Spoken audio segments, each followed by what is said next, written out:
Okay, what is Coulomb's law in vector form? Coulomb's law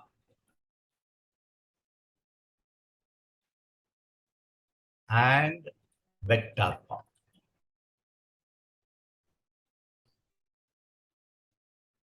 We know Coulomb's law.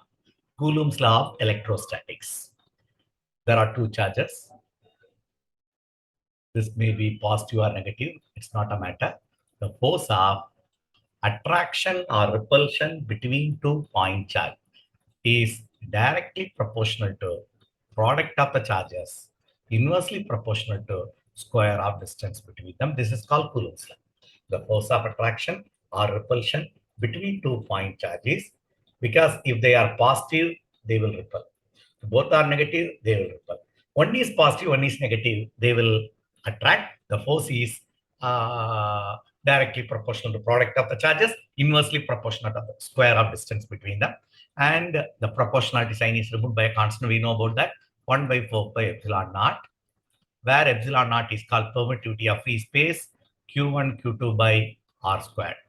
And now what we have written is a scalar form. What is vector form?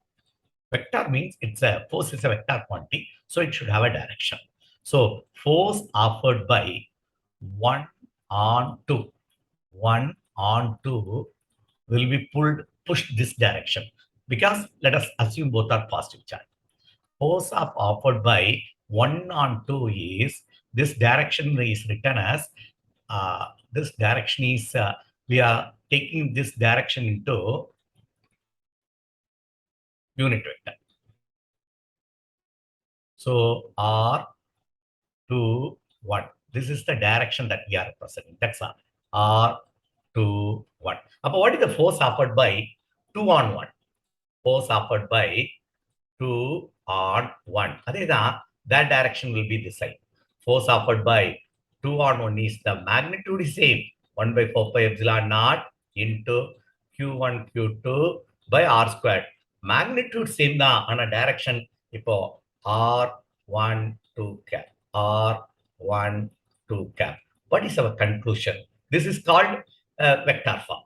And it is, conclusion is, force offered by 1 on 2 should be equal to force offered by 2 on 1. Magnitude wise, they are equal, but they act in opposite direction. That's all. This is called vector form. So force is a vector quantity.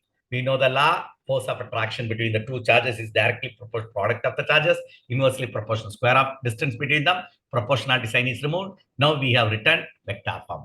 What is vector? We should note the direction. So force offered by 1 on 2, direction is r21, that we have taken into consideration. That's all. When we see force offered by 1 on 2 and force offered by 2 on 1, they are equal, but they are in opposite direction. This is called vector form of Coulomb's law. Thank you, children.